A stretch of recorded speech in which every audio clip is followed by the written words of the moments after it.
யாருக்காக ஜெபம் பண்ணுவார்? விசுவாசமாக இருக்கிறார். அருமையான ஊழியக்காரர், அருமையான பிரதர்ஸ். நம்மளோட வாழ்க்கை இந்த காலத்துல யாரும் உதவி பண்ண மாட்டாங்க. எல்லாம் ஏமாத்துற ஜனங்களுக்கு, உங்கள்கிட்ட பிடுங்கி உங்களை ஏமாத்துற ஆட்கள் உண்டு. உங்கள்கிட்ட சார்ஜுக்கு பஸ் சார்ஜ் வாங்க, கார் சார்ஜை வச்சு போயிட்டு உங்களை திசை மறந்துற ஆட்கள் உண்டு. இது உதவி பண்ணுறேன்னு சொல்லி ஃபோன் சுவிட்ச் ஆஃப் பண்ணுற ஆட்கள் உண்டு. கோர்ட்டு போட்டு காரில் இறங்குறாங்க, ஏதோ கொடுக்குறாங்கன்னு சொல்லி நம்பாதீங்க.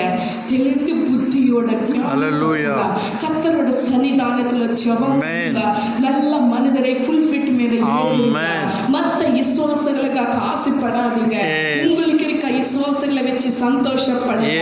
ஆண்டவர் 10 விசுவாசங்கள் 20 பேரை ஆண்டவர். மற்ற ஊழியர்களை பார்த்து பொறாமை பண்றாதீங்க. மற்றவங்களை பார்த்து பொறாமப்பட்டு குறை சொல்லாதீங்க.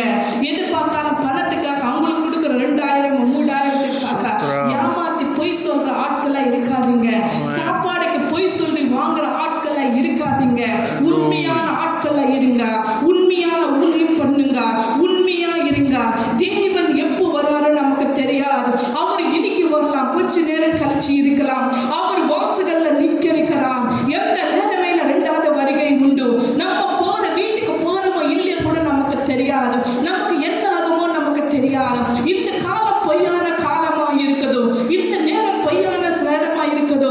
1 hour இப்போ பார்த்த மனிதரை 1 hourல பார்க்க முடியல. திடீர்னு நெஞ்சு வலி வந்து சத்து போற ஆட்களை பார்க்கிறோம்.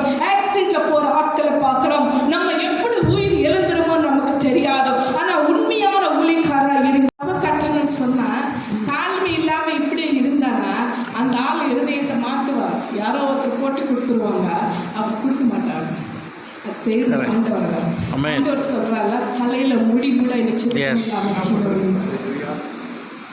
கர்த்தர் பெரியவர். ஸ்தோத்திரம். அவர் சாதாரண ஆள் இல்லை. ஸ்தோத்திரம். அவர் ரோஷங்களத்தில் வைராக்கியம். அவரை நினைச்சா எதையும் செய்ய முடியும். அவரை நினைச்ச கீழே தள்ள முடியும், மேலே ஏற்ற முடியும். அவர் நினைச்சா சிம்மாசனம் மீது உட்கார வச்சிருவா. சிம்மாசனம் மீது லூசிஃபர் தலைவர் கீழே தள்ள முடியும்.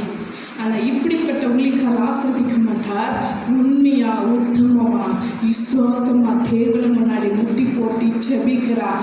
ஆண்டவரை மட்டும் நம்பி வாழற ஆட்களை, தாழ்மையோடு இருக்கிற ஊழியக்காரரை, வீட்டுக்குள்ள ஒரு சமாதானமா இருக்கிற ஊழியக்கார குடும்பத்தை, எவ்வளோ கஷ்டங்கள் கண்ணீர் இருந்தாலும் அந்த மனைவி துக்கப்படுத்தாம, அந்த மனைவி மாறங்கள் புருஷங்களை துக்கப்படுத்தாம, சபை விஷயங்கள் சொல்லாம காத்திருக்கிற ஊழியக்காரை கர்த்தர் விசேஷமா அவர் விடமாட்டார். குடும்பத்தை விடமாட்டார். பிள்ளைகளை விடமாட்டார்.